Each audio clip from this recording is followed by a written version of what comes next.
9 నెలలు తిరిగేసరికల్లా పండంటి బిడ్డని నా చేతిలో పెట్టాలి.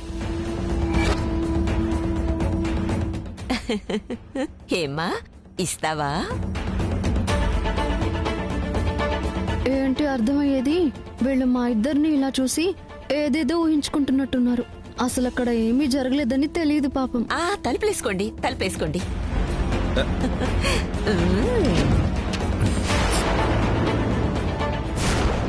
మరీ ఎక్కువ ఆలోచించొద్దు. చాలామంది చాలా వాటి కోసం ఆశపడతారు. అవన్నీ జరగాలని లేదు కదా.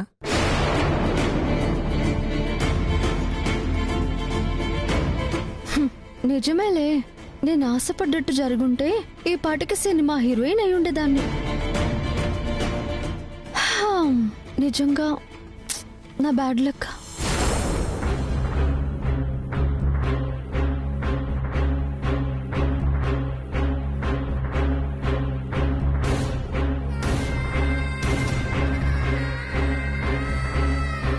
బావుగారు, చెప్పండి బావుగారు.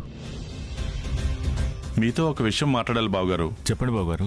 ఈ విషయం రాత్రి చెప్దాం అనుకున్నాను, కానీ చెప్పొచ్చో లేదో అని రాత్రంతా బాగా ఆలోచించి మీకు తెలియడమే మంచిదని చెప్పాలని నిర్ణయించుకున్నాను. చెప్పండి బావుగారు, ఏం జరిగింది? నిన్న హోమంలోని మీ అమ్మాయి బదులు జాకెట్ ముక్క నుంచి జరిపించాలనుకుంటున్నారు కదా? అవును బావుగారు, అదే చెప్పారు. కాదు, దేవాంశ్ బాబు పక్కన సీఏ స్థానంలో వైదేహికి ముసుగు వేసి కూర్చోబెట్టారు.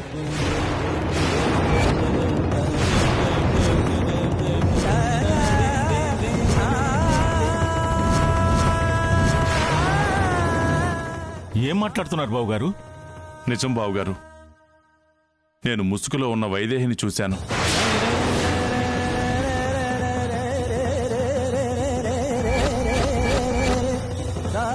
కానీ ఇంట్లో అందరూ ముసుగులో ఉన్నది సీఏనే అనుకున్నారు. సియా ప్లేస్ లో ఒక జాకెట్ ముక్క పెట్టి జరిపించేశాం లేరా.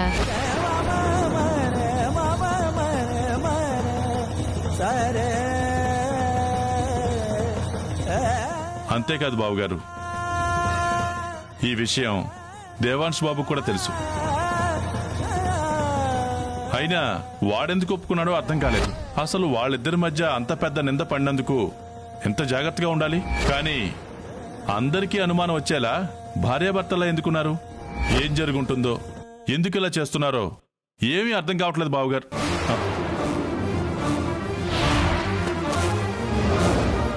ఎప్పుడు వెళ్ళిపోయారు?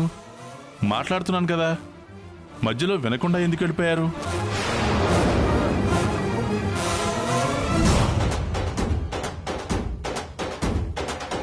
దేవాంశ్ బాబు పక్కన సీఏ స్థానంలో వైదేహికి ముసుగు వేసి కూర్చోబెట్టారు.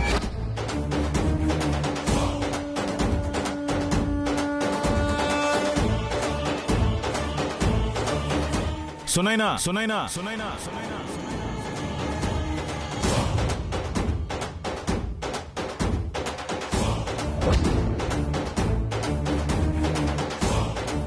ఏమైందండి?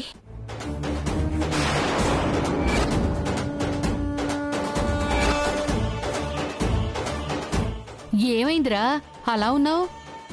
హోమం జాకెట్ ముక్కతో చేశారా?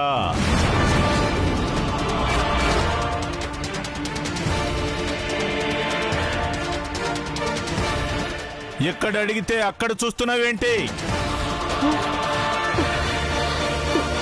సియా బదులు జాకెట్ ముక్కతో హోమం చేశారా?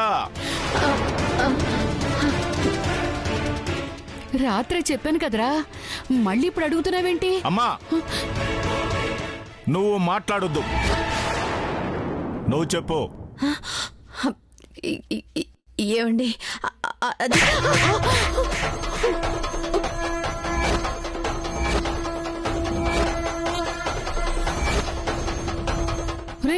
ఏంట్రా ఇది? దానెంత కొడుతున్నావురా? అమ్మా, నిన్ను మాట్లాడొద్దని చెప్పానా? నువ్వు చెప్పు, అసలేం జరిగింది?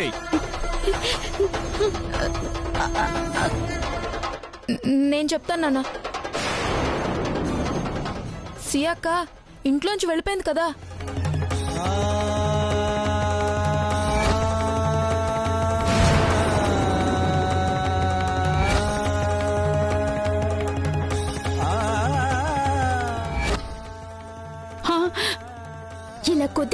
చంపడం కంటే ఒకేసారి ఒకే ఒక్క పోటుతో చంపి నాకీ బాధలు పడి కర్మ తప్పుతుంది.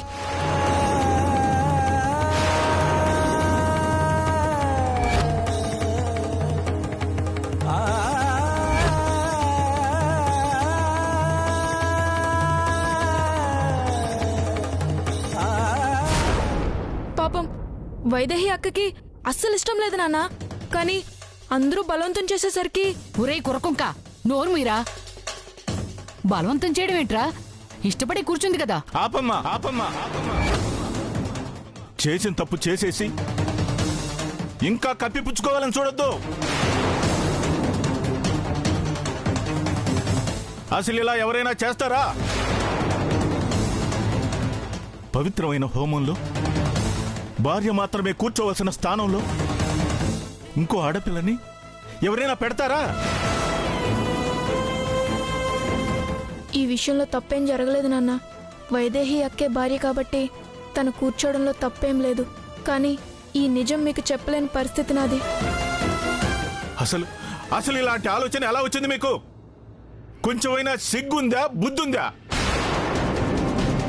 మరేం చేయమంటావురా? నీ చిన్న కూతురు సినిమాల మోజు మీద పోయిందని చెప్పమంటావా?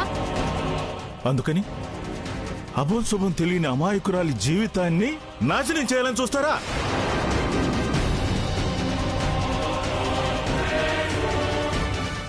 వైదేహి మీకేమన్యాయం చేసింది? ఇలాంటిది జరిగిందని తెలిస్తే పెళ్లి చేసుకోవడానికి ఎవరైనా ముందుకొస్తారా? హోమంలో సియా బదులు కూర్చుందని తెలిస్తేనే తట్టుకోలేకపోతున్నారే. పెళ్లిపీటల మీద కూడా వైదేహి కూర్చుందని, దేవాంశ్ బాబు వైదేహి మెళ్ళలోనే తాళి కట్టడం తెలిస్తే ఇంకేమైనా ఉందా? అసలు దీనంతటికీ కారణం నువ్వే అమ్మా. నువ్వు చేసిన ముద్దు వల్లే అది ఇలా తయారైంది. ఇప్పటికైనా తప్పులు సరిదిద్దాల్సింది పోయి ఇలా మభ్యపెట్టాలని చూస్తున్నారు.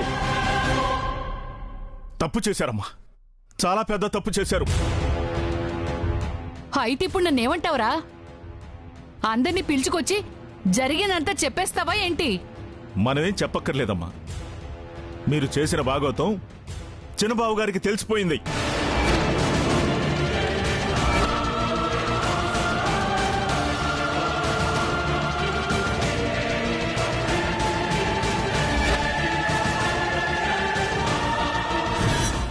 తొమ్మిది నెలల్లో పాప కావాలంట.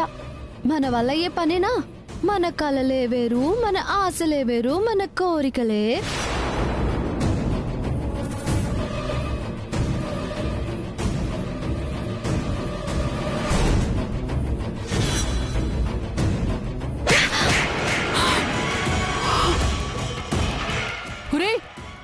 ఏంట్రా? చంపేస్తాను ఏమనుకున్నావో? నీకు పెళ్లి చేసి అత్తారింటికి పంపించింది చక్కగా కాపురం చేసుకుని మా పరువు నిలబెడతావని. ఇలా బజార్న పడి మా పరువు తీస్తావని కాదు.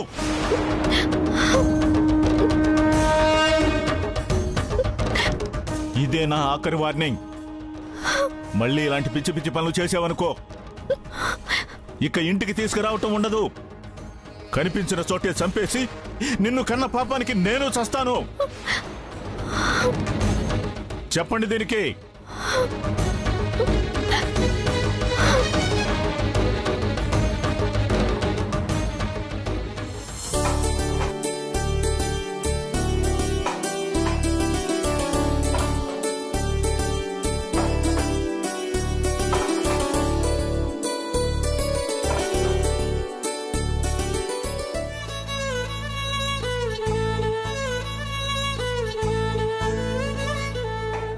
ఏమైంది నాన్న? నన్ను క్షమించు తల్లి. నన్ను క్షమించమని అడుగుతున్నారేంటి నాన్న? ఈ కన్నీళ్ళేంటి? అసలేమైంది నాన్న? ఇంకేం కావాలమ్మా? పెళ్లి కాని నిన్ను పరాయి పురుషుడు పక్కన భార్య స్థానంలో కూర్చోబెట్టారంటే ఇంతకంటే దారుణం ఇంకేముంటుంది?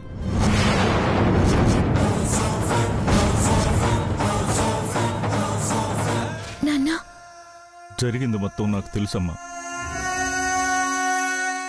వాళ్ళు అడిగారే అనుకో, నువ్వెలా ఒప్పుకున్నావు?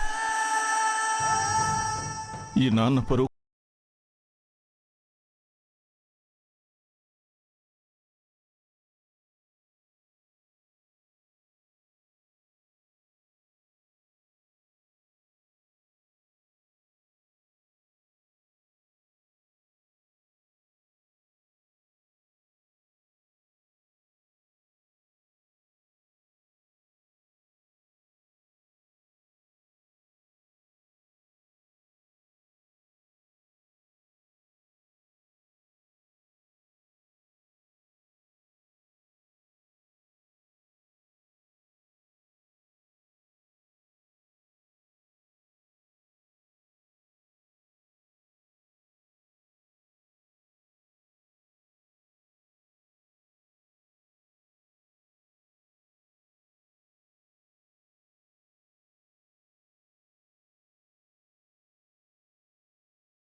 కానీ పెళ్లి చేసుకున్నాక కూడా దాని బుద్ధి మారలేదమ్మా.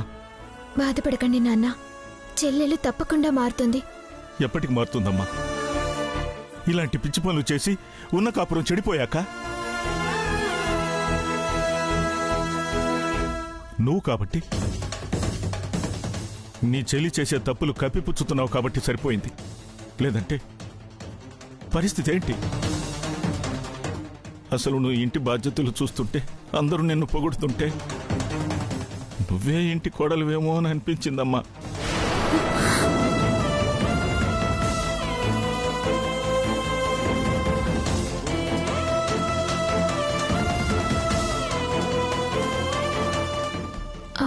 చెల్లెలు కూడా మెల్లిగా అన్నీ నేర్చుకుంటుంది నాన్న. మంచి కోడలుగా పేరు తెచ్చుకుంటుంది. ఏమోనమ్మా, అలా జరిగితే అదృష్టం అనుకోవాలే తప్ప జరుగుతుందన్న ఆశ మాత్రం లేదు. కానీ ఈ ఇంట్లో నిన్నలా చూస్తుంటే నాకేమనిపిస్తుందో తెలుసా? అల్లుడు గారు సియాని ప్రేమించటం బదులు నిన్ను ప్రేమించి పెళ్లి చేసుకొని ఉంటే బాగుండేది.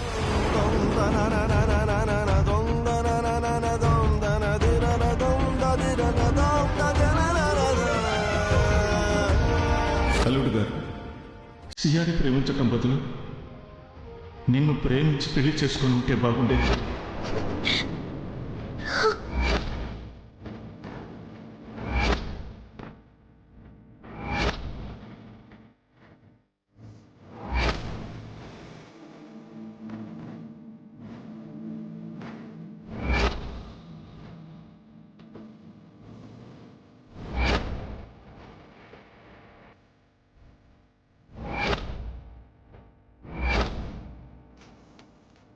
నిజం బయట పెట్టి నాన్న గుండెని ఆపేస్తావా?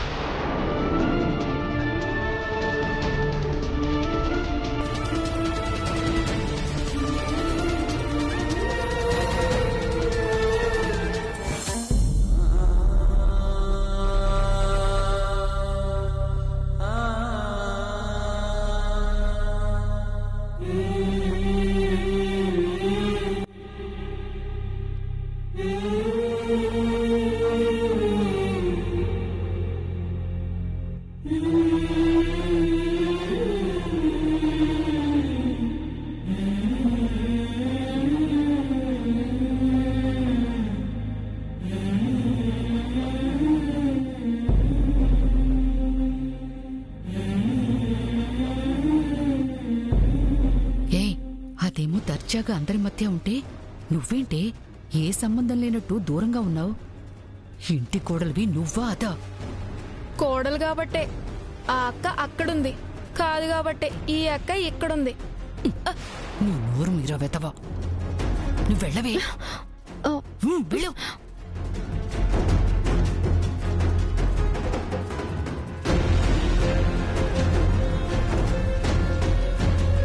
ఏదైనా మార్పు కనిపిస్తోందా డాక్టర్? ఈయనెప్పటి కోలుకుంటారు? అది చెప్పలేం, కానీ కొంచెం మార్పు అయితే కనపడుతుంది.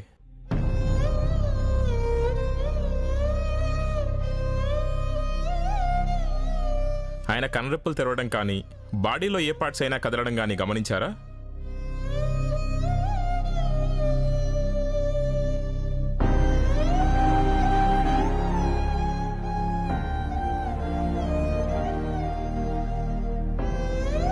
లేదు డాక్టర్, అలాంటివేం గమనించలేదు. ఆయనలో ఇలాంటి కదలికలున్నా మనం ఆశలు పెట్టుకోవచ్చు. తొందరలోనే ఆయన కోలుకుంటారు. లేదు డాక్టర్, నేనైతే ఏం గమనించలేదు. మీరెవరైనా చూసారా?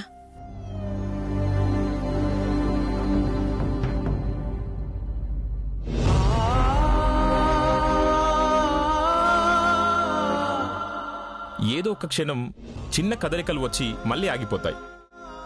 అదే పనిగా పరిశీలిస్తే గాని తెలుసుకోవడం కష్టం. ఓ పని చేద్దాం డాక్టర్.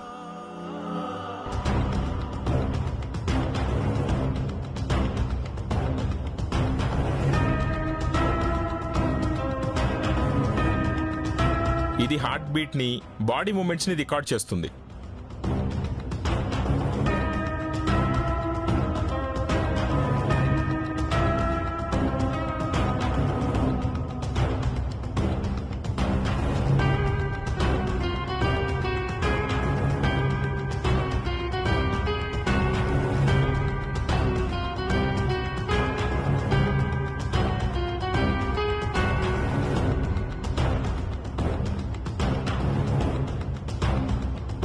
నలభై 48 గంటలు అబ్జర్వేషన్లో ఉంచుదాం.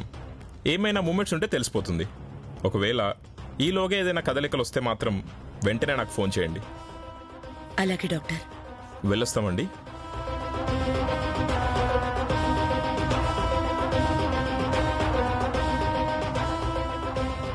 డాక్టర్లు చెప్తుంటే పోయిన ఆశలు తిరిగి వస్తున్నాయి.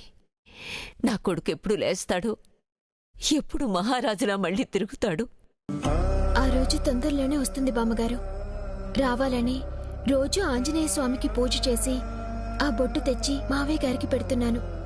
తొందరలోనే కోలుకుంటారు.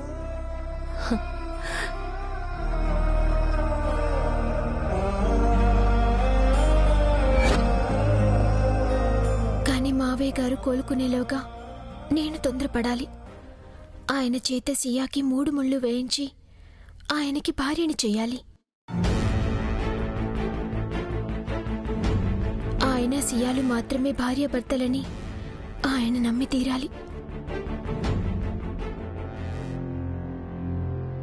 అంటే ఇప్పుడు నువ్వు పెట్టిన ఈ ఆంజనేయ స్వామి బొట్టు వల్ల కోమాలో ఉన్న మావయ్య గారు లేచి కూర్చుంటారు అంటున్నావు.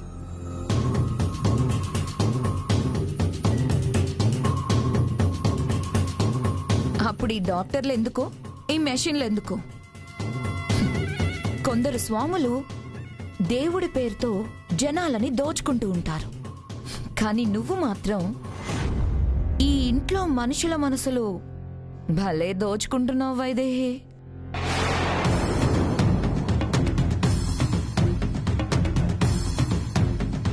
తన మనసుల్ని దోచుకోవడానికి ప్రయత్నిస్తున్నట్టు లేదు వదినా. నీ మనసులో కుళ్ళంతా బయటకొస్తున్నట్టు అనిపిస్తుంది.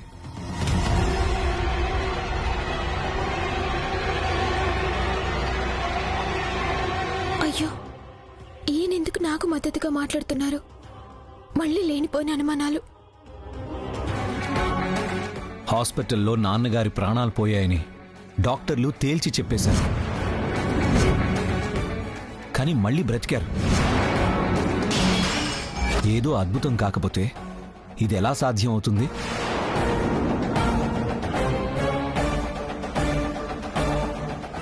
నీకు నమ్మకం లేదు కదా అని వేరే వాళ్ళు చేసే ప్రయత్నాన్ని స్వార్థం అనుకుంటే ఎలా? బాగా చెప్పావు మనవడా. ఆ దేవుడే నా కొడుకు ప్రాణాలు నిలబెట్టాడు. నీకు నమ్మకం ఉంటే, మీ మావయ్య తొందరగా కోలుకోవాలనుంటే నువ్వు ఆ దేవుణ్ణి మొక్కుకో. లేదంటే మాట్లాడకుండా ఉండు చాలు. అవును, ఆయన బాడీలో స్లో పాయిజన్ ఎక్కిందని రిపోర్ట్స్లో తెలిసింది కదా. ఇంట్లో వాళ్ళకి ఆ విషయం చెప్పారా? లేదు డాక్టర్, ఆ రోజు చెప్దామని అనుకున్నాను. కానీ ఆయన బ్రతికే ఉన్నారన్న సంతోషంలో ఉన్నారని నేను వేరే కేసు హడావుడిలో పడి మర్చిపోయాను. ఇంత ముఖ్యమైన విషయం చెప్పకపోతే ఎలా? ఏదైనా సమస్య ఉంటే మనకు తెలుస్తుంది. లేదంటే వాళ్ళు జాగ్రత్త పడతారు కదా. డాక్టర్, మీరు ఫోన్ మాట్లాడండి, నేను వెళ్ళి చెప్పొస్తాను. చెప్పిరా. హలో. నాకు నోరు మూసుకొని ఉండాలనే ఉంటుంది బామ్మగారు. కానీ ఇంట్లో పరిస్థితుల్ని చూస్తుంటే నోటిని అదుపులో ఉంచడం సాధ్యం కావడం లేదు.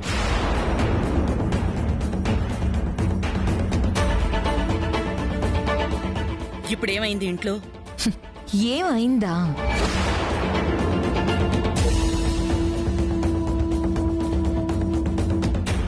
ఈ ఇంటి కోడలెవరో, భర్త ఎవరో, భార్య ఎవరో,